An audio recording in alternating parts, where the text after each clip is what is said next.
हरे राम राम राम हरे हरे, हरे कृष्ण कृष्ण कृष्ण हरे हरे, हरे राम राम राम हरे हरे, हरे कृष्ण कृष्ण कृष्ण हरे हरे. पुंडलिक वरदा हरे विठ्ठल श्री ज्ञानदेव तुकाराम पंढरीनाथ भगवान की जय.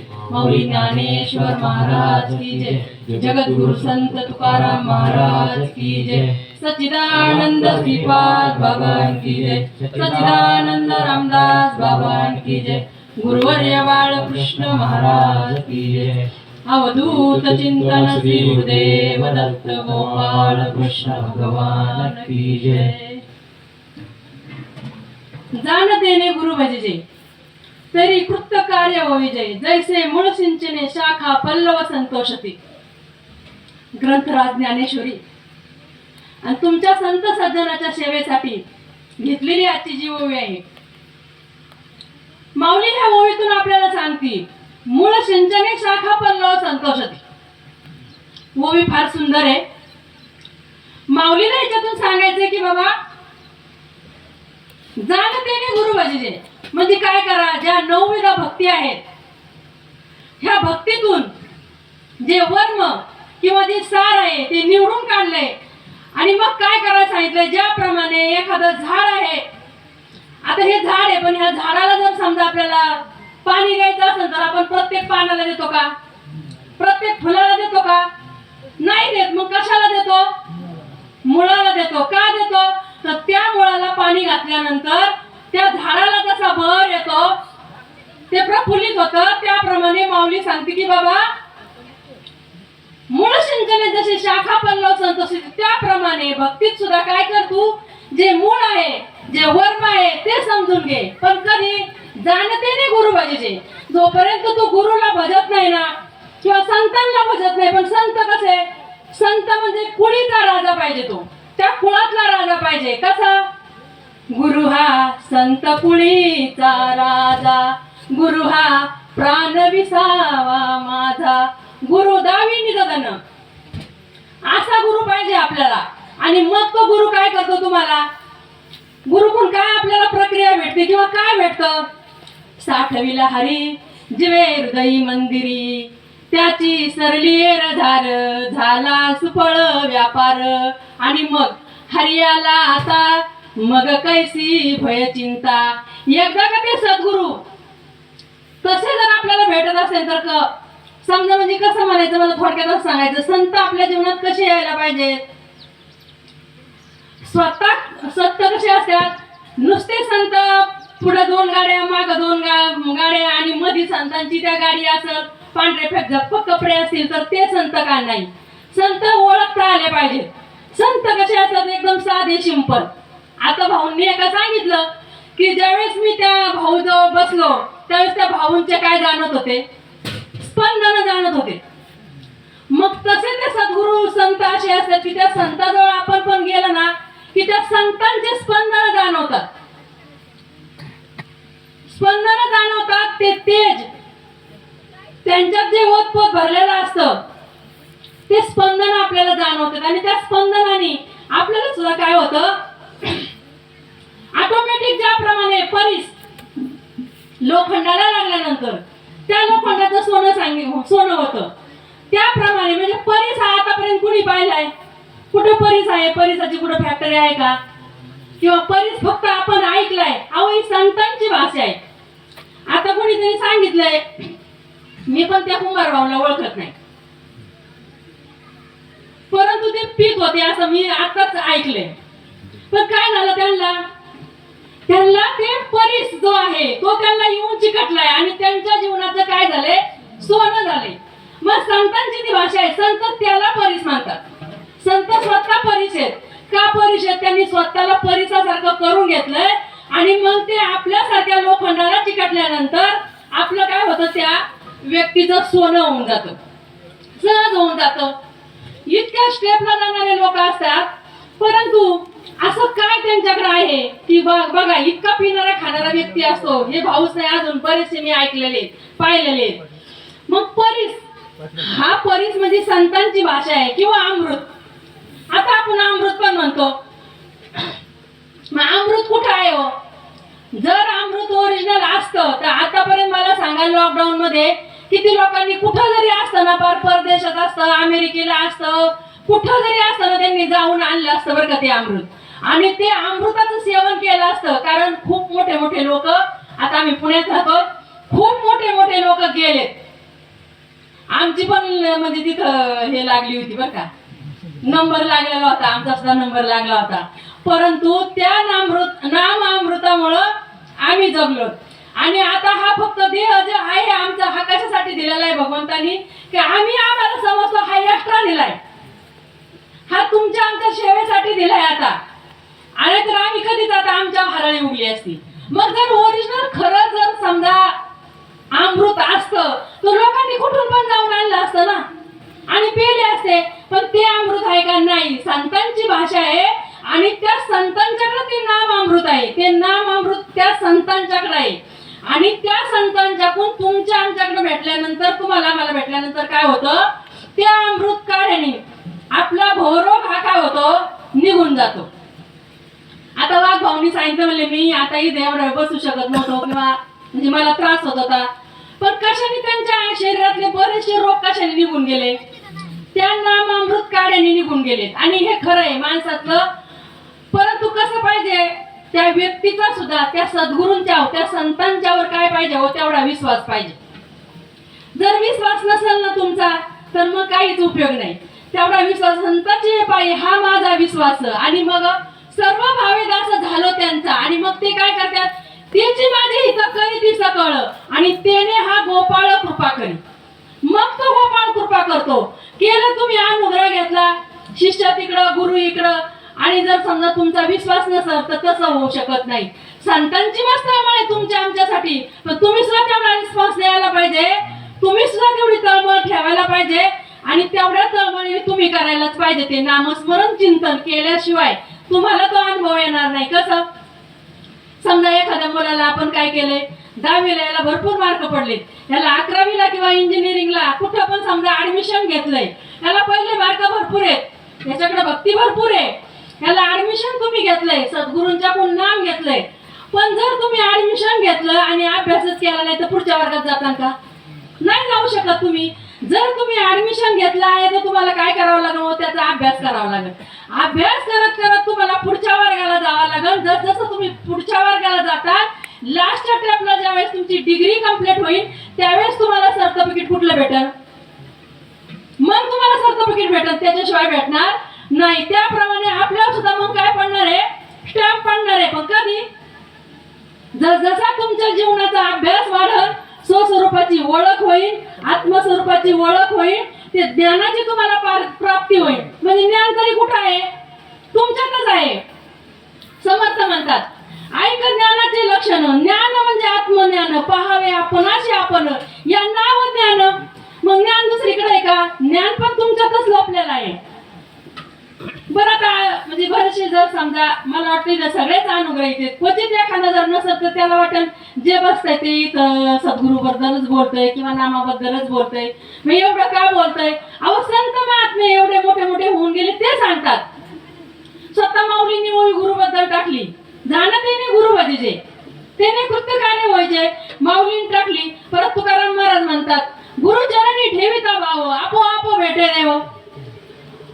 पुन्हा माऊली पण म्हणती, ज्ञानदेव म्हणे तरल तरलो, ज्ञानदेव म्हणे तरल तरलो, आता उधरलो गुरु कृपे, आता उधरलो गुरु कृपे.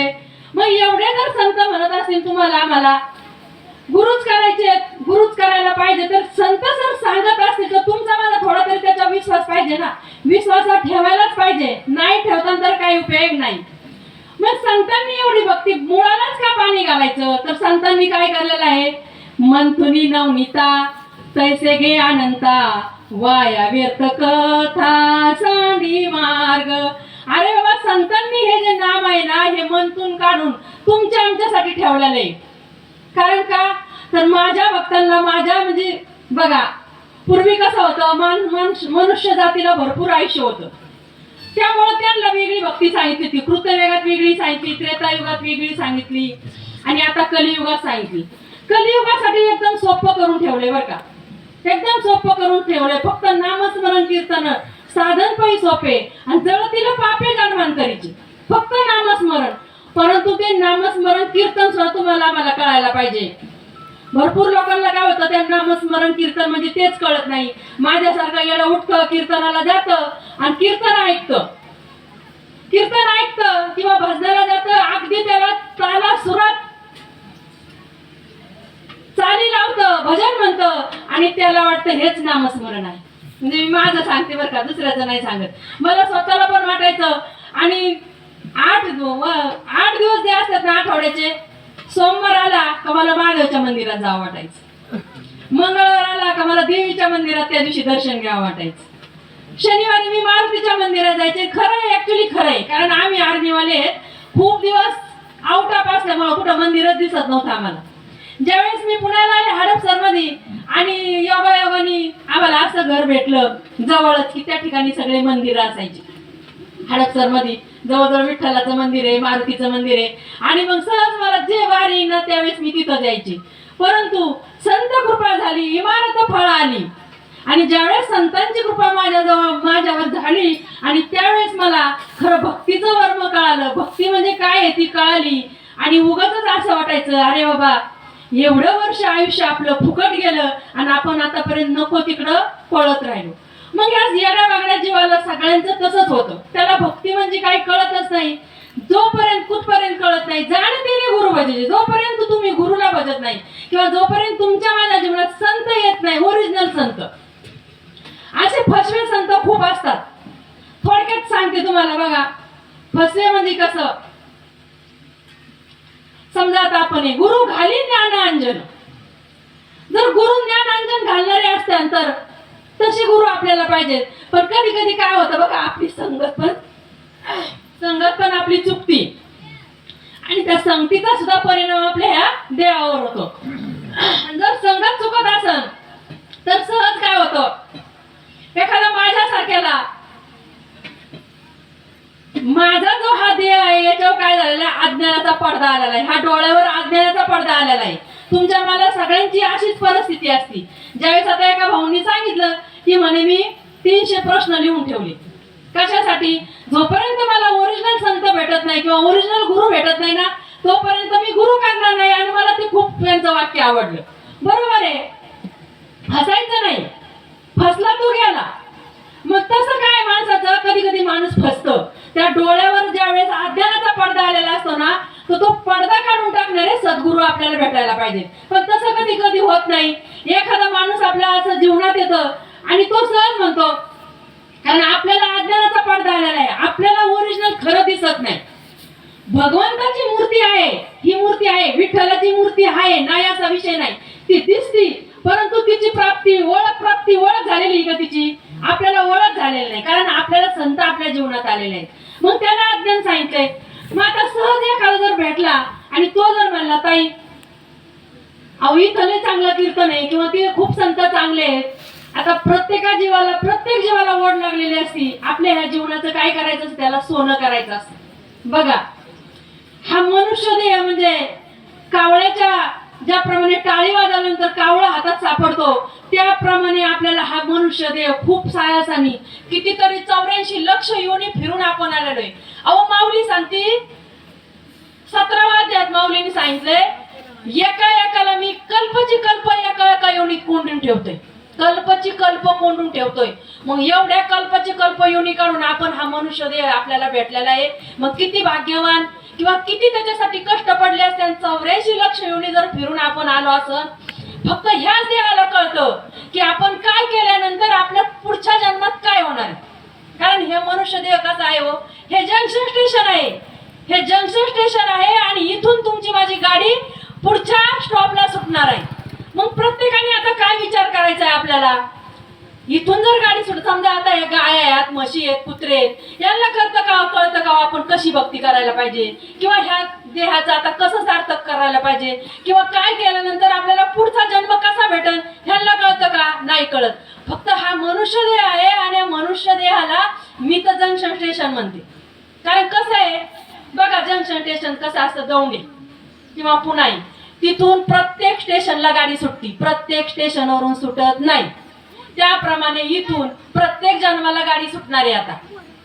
मग ज्याचं त्यांनी ठरवायचं आपल्याला मनुष्य देह घ्यायचा आहे का, मोक्ष प्राप्ती करून घ्यायचंय का, कुत्र्याच्या जन्माला जायचंय का कुठल्या जन्माला जायचंय. जसं तुम्ही वागता, जसं तुम्ही अनुकरण करता, त्याप्रमाणे तुमची गाडी पुढच्या स्टॉपला जाणार आहे. मग हे जंक्शन स्टेशन आहे. त्यामुळं करताना संत तुमच्या जीवनात, माझ्या जीवनात येताना जो अज्ञानाचा पडदा आलेला आहे ना, तो काढणारे सद्गुरू आपल्याला पाहिजे. मी थोडक्यात म्हणजे थोडक्यात सोपं सांगते बघा. समजा मीच घेते आता, माझ्या डोळ्यावर अज्ञानाचा पडदा आहे, पण मला माझ्या जीवाचा उद्धार करून घ्यायचा. एखादं सहज आलं म्हणले, ताई तिथं खूप संत चांगले आलेत, येता का तुम्ही. मी फक्त काय पाहिलं हो, त्यांचं वरलं कपडे पाहिलेत, वरले झपक पाहिले, मोठी गाडी पाहिली, एवढंच पाहिले. ओरिजिनल मला कळतंय का, नाही कळतंय. ज्याप्रमाणे समजा एखाद्या माणसाला डोळ्यावर पडदा आलाय आणि एखादा माणूस त्याला एखाद्या डॉक्टरकडे घेऊन गेलाय, पण डॉक्टर कुठल्या घेऊन गेलाय, खूप मोठं हॉस्पिटल बघितलंय आणि तिथं घेऊन गेलाय. आता तिथं घेऊन गेल्यानंतर परंतु तो डॉक्टर कुठला पाहिजे, त्या विषयाचा स्पेशलिस्ट पाहिजे. आता समजा याच्या डोळ्यावर पडदा आलाय, तू गेलाय घेऊन, नको त्याच्याकडे पोटाचा विकार आहे किंवा दुसरा कुठला डॉक्टर आहे, त्या स्पेशलिस्ट घेऊन गेलाय, होणार आहे का याचं. आता हा गेलाय घेऊन, तिथं घेऊन गेल्यानंतर त्याला असं वाटलं की खरंच हे मोठं हॉस्पिटल आहे आणि मला 100% गुण आल्याशिवाय राहणार नाही. आता त्या डॉक्टरांनी काय केलं, कारण आपल्याला थोडक्यात घ्यायचंय, अजून एक कीर्तन होणार आहे, थोडक्यात आपण प्रमाण घेऊ. आता त्या डॉक्टरांनी काय केलंय, त्याला ट्रेचरवर घेतलं, त्याच्या डोळ्याला काय केलं कारण त्या विषयाचा तो स्पेशलिस्ट नाही, त्याच्याकडे ते नाम नाही ओरिजिनल. रामकृष्ण हरी म्हणून उघडा मंत्र जाणार, त्यांनी तुम्हाला आत्मस्वरूपाची ओळख होणार नाही. मग त्यांनी काय केलंय, फ्रीज मधली बाटली घेतली, फ्रीज मध्ये कशी ती थोड्या दिवस टिकणारी असते, अशी फ्रीज मध्ये ठेवायची असते. ती बाटली घेतली, त्याच्यात 2 औषधं टाकले, डोळ्यावर पट्टी बांधली, घरी पाठवला, परत सांगितलं 8 दिवसांनी आला. 8 दिवसांनी फी मात्र त्याच्याकडून भरपूर वसूल केली बरं का, फी वसूल होती. संत महात्मे आपण म्हणतो ना, जर ओळखता येत नसेल तर तिथं तुमची फी वसूल होती. त्याला सांगितलं जा घरी 8 दिवसांनी आला. आणि काय होतं, असे जर संत तुमच्या माझ्या जीवनात आले ना, तर ज्या वाटेवर तुम्ही असताना अजून तुम्ही भरकटता. आणि तसंच त्याच्या बाबतीत झालं. परंतु तिथं आल्यानंतर त्याची ती पट्टी काढली, पट्टी काढल्यानंतर त्याला ओरिजिनल औषध भेटलं होतं का, नव्हतं भेटलं. मग परिणाम काय झाला त्याचा, जे दिसत होतं ना ते पण त्याला दिसना, तो भितांधळा झाला. 2दा जाऊन पण तो भितांधळा झाला आणि घरी गेल्यानंतर चुरमुऱ्याचे लाडू खातो बसला. बसल्यानंतर परत एखादी अशी व्यक्ती आपल्या जीवनात येते, त्याला भाग्योदय म्हणतात. कधी आपला भाग्योदय व्हायचा असेल ना, त्याला भाग्योदय म्हणतात. आणि त्यावेळेस अशी व्यक्ती येते, मध्यस्थी म्हणतात त्याला. आता कुणीतरी नाव घेतलं की आपण किती दिवस त्यांचं मध्यस्थी होऊन त्यांचं सगळं आपल्या डोक्यावर घेणार आहे, त्यांनी काहीतरी करायला पाहिजे ना. अशी एखादी मध्यस्थी व्यक्ती आपल्याला भेटती आणि ती भेटल्यानंतर मग ती आपल्याला जरी बोलली ना, तर अगोदर काय झालेलं असतं, आपण सरळ रस्त्यात असतो पण आपल्याला वाकडा रस्ता भेटलेला असतो. आणि आपला काय होतो, त्या भक्तीवरून, त्या नामस्मरणावरून, त्या संतावरून आपला विश्वास उडालेला असतो. आणि त्यावेळेस ती खरी जरी व्यक्ती असते ना, आपल्याला म्हणली ना की ताई आता आपण हे जाऊ द्या, पण आपण तिकडे जाऊ, त्या डॉक्टरांचा गुण घेऊ, परंतु त्याचा विश्वास उडालेला असतो. परंतु मध्यस्थी जर चांगली व्यक्ती असते ना, ती काय म्हणते, तुम्ही ताई काही खर्च करू नका, तुम्ही काही खर्च करू नका, मी घेऊन जाते. आणि असेच आपले लोक आहेत, आपले जे लोक आहेत ना हे असेच आहेत. ताई तुम्ही काही खर्च करू नका, किंवा भाऊ काही खर्च करू नका, कारण त्याला काय वाटतं, माझ्या देहाचं कल्याण झालं, माझं कल्याण झालं नाही याचं पण व्हावं. कारण इथं घेण्या देण्याचा विषय नाही ना, त्याच्यामुळे तेवढं प्रेम उत्पन्न झालेलं असतं. आणि मग तो सहजच त्याला ओरिजिनल डॉक्टरांच्याकडे घेऊन जातो, कारण तो त्याच सब्जेक्टचा, त्याच विषयाचा स्पेशलिस्ट असतो. आणि मग तिथं गेल्यानंतर काय कमी आहे, पण हा काय म्हणतो, कारण ते संत साधे असतात, त्यांना काही दुसऱ्याकडून घेणं देणं नसतं, घ्यायचंच नसतं काही त्यांना. आणि ज्याला फसवायचं असतं ना त्याला मात्र, कारण एखाद्याला वस्तू जर विकायची असेल आणि ती जर ओरिजिनल डुप्लिकेट असेल तर त्याला चकाकी द्यायची असते. हा, पण याला हे संत कसे असेल आपले? आता आमचे वत्सल काका आहेत बघा, कशी मूर्ती आहे आमच्या वत्सल काकांची बघा. पण जर बघितलं ना आता डोळ्यात पाणी आल्याशिवाय राहणार नाही तुमच्या. असे आमचे वत्सल काका एकदम साधे सिंपल. आणि ज्यावेळेस असे साधे एकदम सिंपल डॉक्टर भेटतात ना तर माझ्यासारखं सुद्धा तिथे गेल्यावर म्हणतं, हा बदर आम्ही एवढ्या मोठ्या डॉक्टरांच्याकडे गेलतो आणि तिथं गेल्यानंतर आम्हाला गुण आला नाही ना, तर हे काय आम्हाला गुण आणून देणार आहेत? परंतु जो मध्यस्थी असताना तो काय म्हणतो, तुला पुढे पैसे खर्च करायचेत का? आलाच काही खर्च तर मी करतो, पण तू मागं फिरू नको, चल बाबा. आणि मग तो काय करतो, तो डॉक्टर, त्याला काय घेणं देणं नसतं, गिऱ्हाईक वाढायचं त्याला घेणं देणं नसतं. भाषा जबरदस्त असती, असतं तुडतुड, पण भाषा कशी असते, जबरदस्त असती. आत पाऊल टाकल्याबरोबर याला वाटतं गुण येतो का नाही. आणि मग हा विचारतो मला, डॉक्टर मला गुण येईल का, मला दिसन का? त्यावेळेस तिकडून आवाज जबरदस्त येतो आणि त्या आवाजानेच तो काय होतो, कारण त्या आवाजात काय असतो, त्या आवाजात चिंतनाने नामस्मरणाने एवढं तेज असतं. त्या नुसत्या आवाजाने तुमच्या आवाजाला केसापासून ते नखापर्यंत काय होतो, थरार काटा येतो.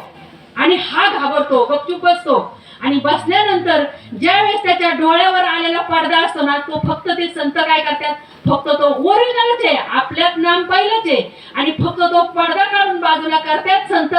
आणि मग वरून पट्टी बांधतात आणि जा म्हणतात घरी. पण त्यांच्याकडे काय असतो, अनादी काळाचं तत्व असतं. अनादी काळाची एक बाटली असती, त्या बाटलीचे फक्त नामरूपी जे आहेत ना 2 थेंब, ते तुमच्या आमच्या डोळ्यात ते पडदा काढतात आणि ते 3 अक्षराचं 4 अक्षराचं जे आहे ना ते टाकतात.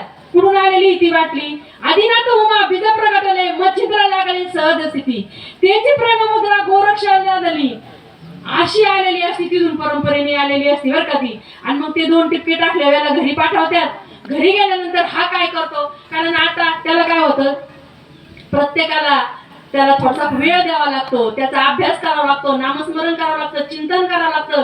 नामस्मरण रूपी गोळ्या औषधं आपल्याला घ्यावा लागतात. आणि त्या नामस्मरणाने त्या चिंतनाने काय होतं, त्याला त्याच्यावर जो आलेला पडदा असतो तो हळूहळू काय होतं, दूर व्हायला सुरुवात होती. आणि मग सहजच जरी सद्गुरू तुम्ही केले ना, मला एवढं सांगायचं, सद्गुरू जरी तुम्ही केले, संत तुमच्या माझ्या जीवनात आले, तर सद्गुरू 10 वर्ष तिकडून तुम्ही इकडे 8 वर्ष म्हणल्यानंतर परत तुम्हाला गुण येईल का? नाही येणार. परत 8 दिवसांनी संत किंवा त्या संतांच्या संगतीत का तुम्हाला बार बार यायचंय, त्यांच्या संगतीत कशासाठी यायचंय? कारण ते संत नुसत्या डोळ्यांनी सुद्धा तुमची काय होतो, तुमच्यातले विकार घालवायची त्यांच्यात एवढी ताकद असते. आणि मग तो ग्रस्त परत तिथं गेल्यानंतर काय केलंय त्यांनी, त्यांच्या डोळ्यावरची पट्टी काढली. आणि पट्टी काढल्यानंतर संत काय करतात, तुम्हाला तुमच्या स्वरूपाची ओळख करून देतात. माझ्या स्वरूपाची करून नाही देत, ज्याला अनुग्रह देतात ना त्याच्या स्वरूपाची ओळख होती. आणि चक्क असा आरसा काय करतात, ते त्याच्या समोर जातात आणि त्याच्यातली ओळख, त्याला त्याच्या स्वरूपाची ओळख, त्याच्यात असलेल्या भगवंताची ओळख असे सद्गुरू करून देतात. काय केलं त्यांनी, फक्त तुमच्यात आलेला जो अज्ञानाचा पडदा आहे ना तो बाजूला काढला आणि तुमच्यातलं जे निज वस्तू आहे तीच तुम्हाला दाखवून दिली. बाकी काय केलेले, जाण त्याने गुरु भजिजे त्याने कृत्य कार्य होईजे, मूळ सिंचने मुळाला पाणी द्यायला त्यांनी काय, संतांनी काय केलं, तुम्हाला मुळाला पाणी कसं घालायचं ना ती शिकवली. त्याला प्रोसिजर आहे, त्याला आपल्यात काय म्हणतात, रीत म्हणतात.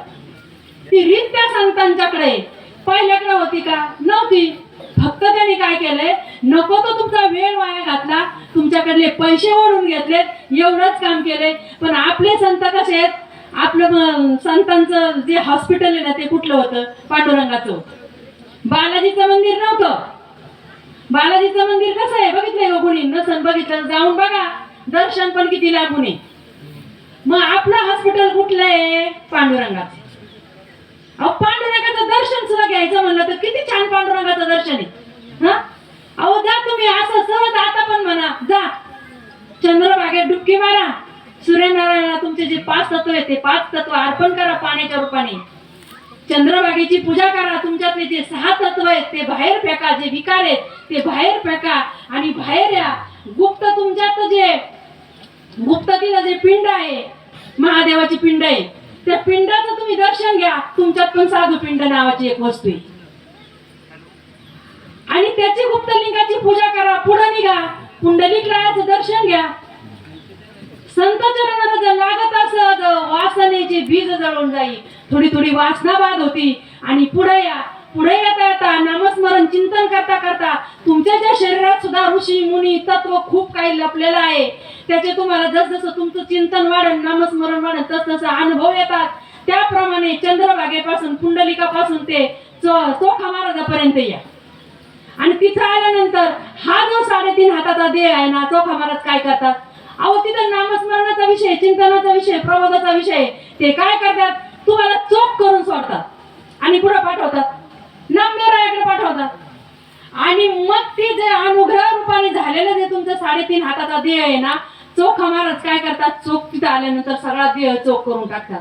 आणि मग नामदेवराय काय करतात? तुमच्यातलं जे आहे ना 3.5 हाताचा देह पूर्ण काय झालेला आहे? आता साफ झालेला आहे. त्याची सगळी घाण निघून गेलेली, विकार निघून गेलेले. प्रबोध म्हणजे काय? आधी सगळं तुमचे कर्म बाद करून मग संत तुमच्यात बीज पेरणी करतात. त्याला बीज मंत्र त्यावेळेस भेटतो प्रबोध नावाने. आणि मग तिथं गेल्यानंतर नामदेव महाराजाचं दर्शन घ्या, त्या नामरूपी मंत्र हात घ्या आणि पुढे जा. पुढे गेल्यानंतर कानोपात्र आई साहेब काय करतात? कानोपात्र आई साहेबांनी तुम्हाला आम्हाला काय शिकवलेलं आहे? ज्यावेळेस कानोपात्र आई साहेब त्या भगवंताच्या चरणावर जातात त्यावेळेस ती काय होतं? तिला त्या स्वरूपाची ओळख होती, त्या भगवंताच्या चरणाशी ती लीन होती. आणि ती पण तुम्हाला आम्हाला काय शिकवती? ती शिकवते तुम्हाला त्या भगवंताच्या चरणाशी कसं लीन व्हायचं. आणि मग पुढे गेल्यानंतर गरुड खांब. मग त्या गरुड खांबाला एकदा मिठी मारल्यानंतर गरुड खांब तुम्हाला काय म्हणजे सुचवतो? या हृदयची त्या हृदयी घातले, द्वैत ना मोडता आपण ऐसे केले अर्जुना. आणि मग एकदा का त्या भगवंताच्या पायाला मिठी पडली की तो गरुड खांब तुम्हाला आम्हाला शिकवतो, तो आणि मी वेगळा नाही, तो आणि मी एकच आहे बाबा, दुसरा नाही. मग हे सगळं तत्व हे सद्गुरू किंवा हे संत ज्यावेळेस तुम्हाला आम्हाला हे नाम भेटतं, जसजसं तुमच्यातलं ते चिंतन वाढत जातं ना, तसतसा हा पांडुरंगाचा भगवंताचा तुम्हाला तुमच्याच देहात अनुभव येतो. तुमच्यातच तुम्हाला दर्शन घडतंय. अगदी साक्षात घडतं. तुम्ही फक्त करून बघा. दररोज उठल्यानंतर आहे ना, तुम्ही उठल्याबरोबर आहे ना एवढी क्रिया करून बघायची जी मी सांगितली. ती चंद्रभागेच्या आंघोळीपासून 5 तत्व सूर्यनारायणाला अर्पण केल्यापासून ते कुठपर्यंत? गरुड खांबाला मिठी मारेपर्यंत. आणि जर नाही तुम्हाला झालं ना, या हृदयची त्या हृदयी घातले, द्वैत ना मोडता आपण ऐसे केले अर्जुना. आणि खरोखर संत आपल्याला तसेच करतात. काय तुम्हाला मला वेगळं ठेवलंय? अजिबात वेगळं ठेवत नाही, तसंच करून ठेवतात. पण तरी पण काय व्हायला पाहिजे हो? तुमचा त्या संतांच्या जर विश्वास असेल ना सद्गुरूवर, तर मग तुम्हाला मागे पुढे उभा राहाय सांभाळीत. कारण संतांना ज्यावेळेस तुम्ही शरण जाता, संत काय करतात हो तुम्हाला माहिती का? तुका म्हणे तुम्ही निरविल्यावरी, तुका म्हणे तुम्ही निरविल्यावरी, मग मजहारी उपेक्षिना, मग मजहारी उपेक्षिना. आठवण तुम्ही द्यावी पांडुरंगा, आठवण तुम्ही द्यावी पांडुरंगा, आठवण तुम्ही द्यावी पांडुरंगा. अहो ते संत दुसरं तिसरं काही न करता तुम्हाला काय करतात हो? त्या भगवंताच्या चरणावर नेऊन घालतात. आणि म्हणून तुकाराम महाराज त्या अनुभवाप्रमाणे म्हणतात, तुका म्हणे तुम्ही निरविल्यावरी आणि मग हरी उपेक्षिना. संतांनी काय केलं? तुम्हाला त्यांच्या पायावर घातलं की भगवंत तुम्हाला मला दूर लोटीत नाही. आणि हा अनुभव तुम्ही घेऊन बघा. पण तुमचा विश्वास तेवढा पाहिजे. विश्वास नसेल तर वेळ आहे.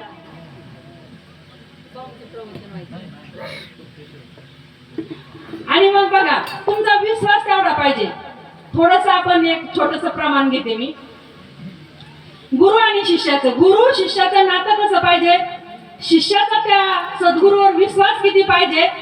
मी पाण्यात जरी डुबलं ना, पाच जरी पाणी डोक्यावरून गेलं ना, तरी काय झालं पाहिजे?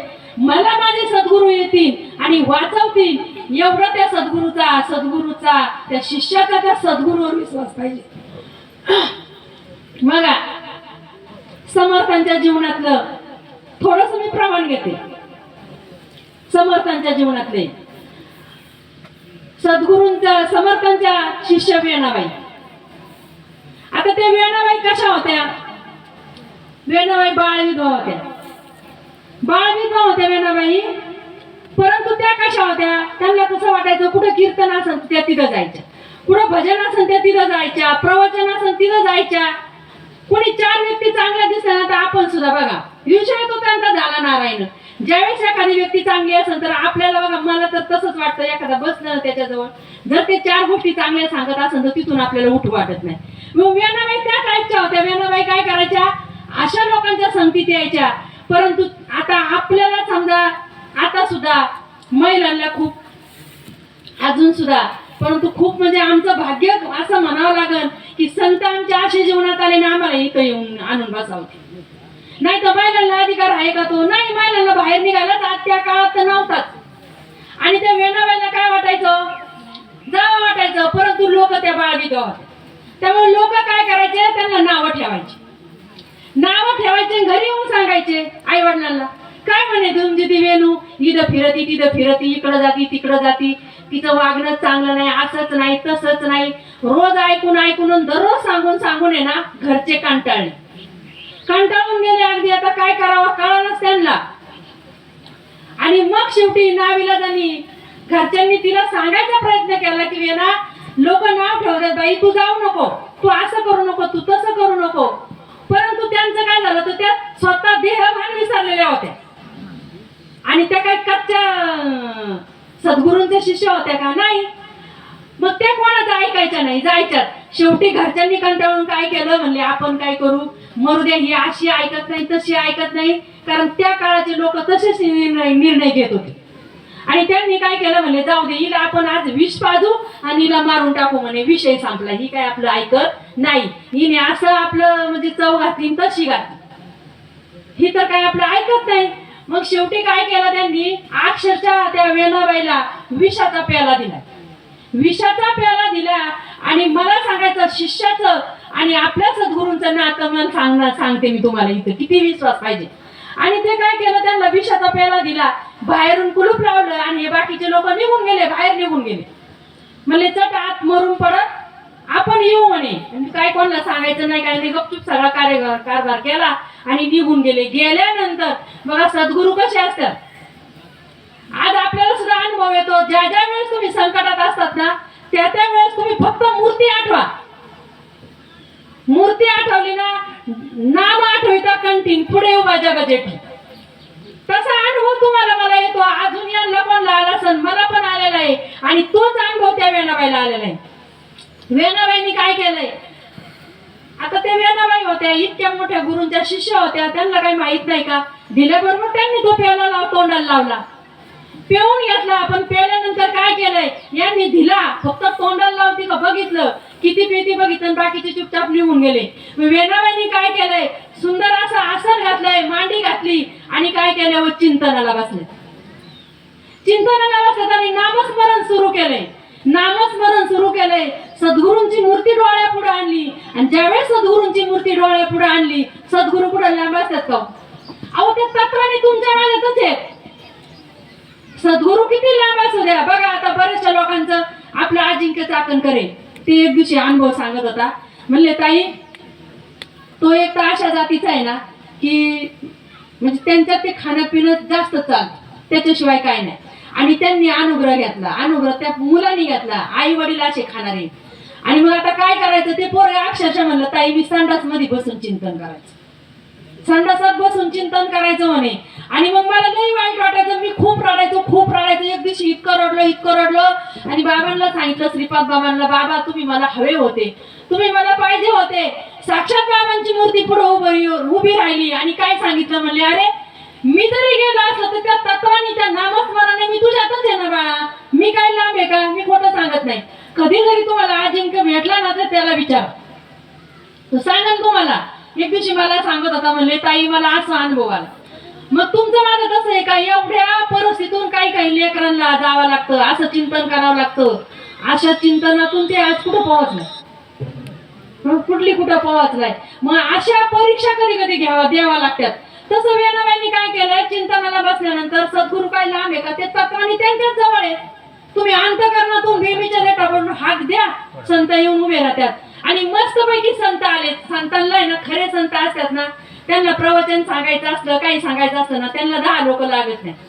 आज पण काका घरी येऊ द्या किंवा आज पण कुठले आपले घरी येऊ द्या, आल्याबरोबर काका म्हणतात, ताडे तुझ्याकडे ज्ञानेश्वरी आहे का, तुझ्याकडे भागवत आहे का, आण बरं इकडं. घेतलीच ओविका, केलीच सांगायला सुरुवात. त्यांना लागत नाही जास्त लोक. त्यांना एक जरी व्यक्ती असली ना, पण एकच पाहिजे, पण कशी पाहिजे हो, निष्ठावंत पाहिजे, निष्ठावंत भाव. आणि मग काय कमी तिथं. मग ते आल्यानंतर समर्थ आल्यानंतर समर्थांनी काय बसल्याबरोबर सुरुवात केली. परंतु त्याच्या अगोदर वेणाबाई आहे ना, ज्या ज्या वेळेस समर्थ आहेत ना, त्या वेळेस त्या काय करायच्या, त्यांच्या मागे लागायच्या. त्या म्हणायच्या मला तुमच्या बरोबर यायचं. त्यावेळेस ते सांगायचे, वेणा अजून काय झालेलं आहे, ती वेळ आली नाही. ज्या दिवशी ती वेळ येईल त्यावेळेस मी तुला इथं ठेवणार नाही, मी तुला घेऊन जाईल. कारण सद्गुरूंचं आणि लेकरांचं नातं कसं असतं, आई वडिलांचं मायलेकींचं नातं असतं. त्यावेळेस त्यांनी सांगितलं त्या लेकराला, त्यावेळेस आश्वासन दिलं, ज्यावेळेस वेळ येईल त्यावेळेस मी तुला घेऊन जाईन. आणि मस्त मस्त दोघं जण विषय चाललाय नामस्मरणाचा, गप्पा त्याच चालल्यात. आणि मग ह्या लोकांना काय वाटलं, 4-5 तासांनी घरी आले. कारण विषच इतकं जवळ होतं की म्हणले आता ही मरून पडली. असं कानुसा घेतला, आवाज घेतला, आरडती ओरडती का काय होतंय, सुंदर असा आवाज प्रवचनाचा येतोय, बोलण्याचा येतोय, कोण आहे.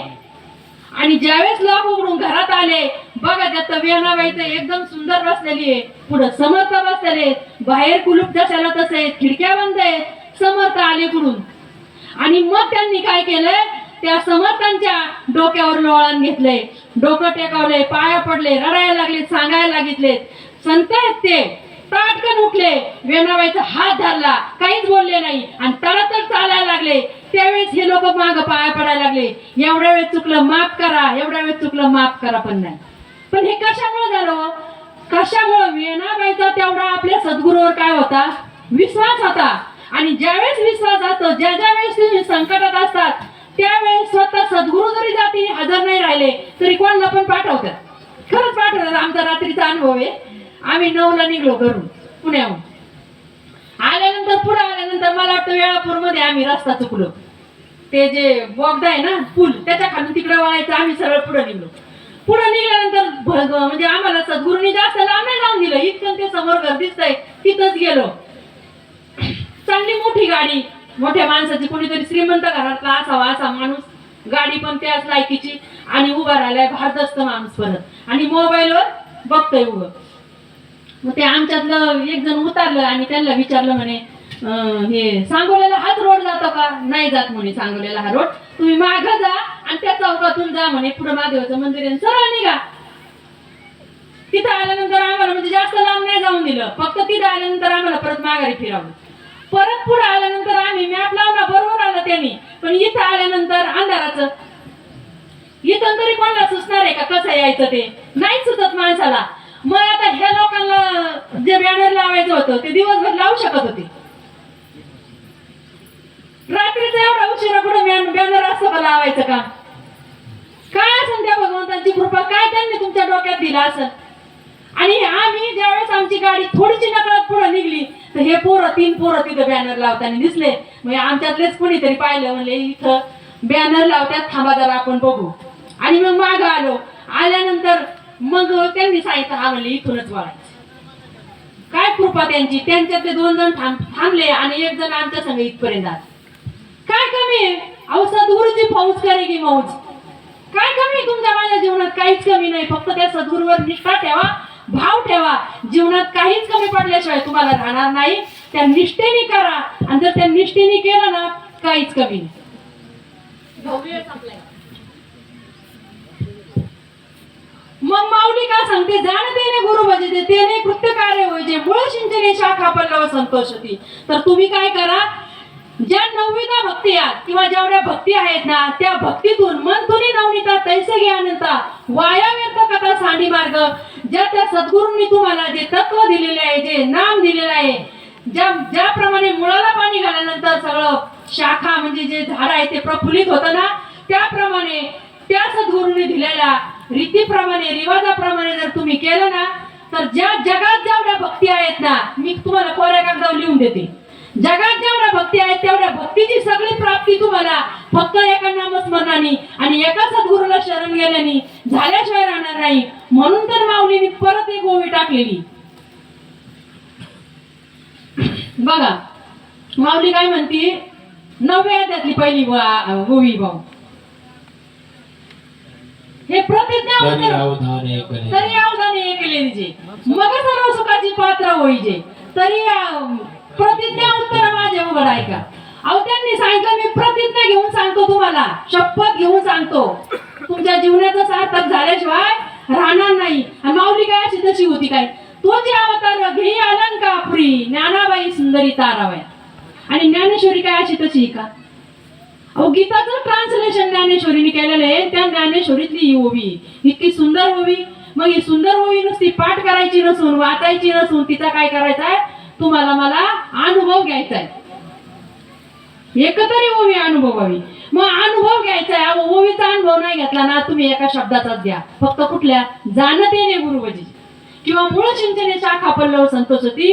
मुळाला ज्याप्रमाणे माऊलीने पाणी घालायला सांगितलंय तुम्हाला, कुठल्या मुळाला, भक्तीच्या. ज्यावेळेस देव संत भक्त एकत्र येतील, त्रिवेणी संगम तुमच्या माझ्या जीवनात येतील, गुरु शिष्य आणि नाम ज्यावेळेस तुमच्या माझ्या जीवनात येईल, तुमच्या जीवनाला त्रिवेणी संगम, ज्यावेळेस त्या त्रिवेणी संगमात तुम्ही आंघोळ करता, मोक्ष प्राप्ती अगदी तुमच्या माझ्यासाठी सद्गुरूंनी ठेवलेलीच आहे. त्यामुळे जाणतेने गुरु म्हणजे तेने कृत्य कार्य होईजे, जैसे मूळ सिंचने पाल शाखा पल्लव संतोषती.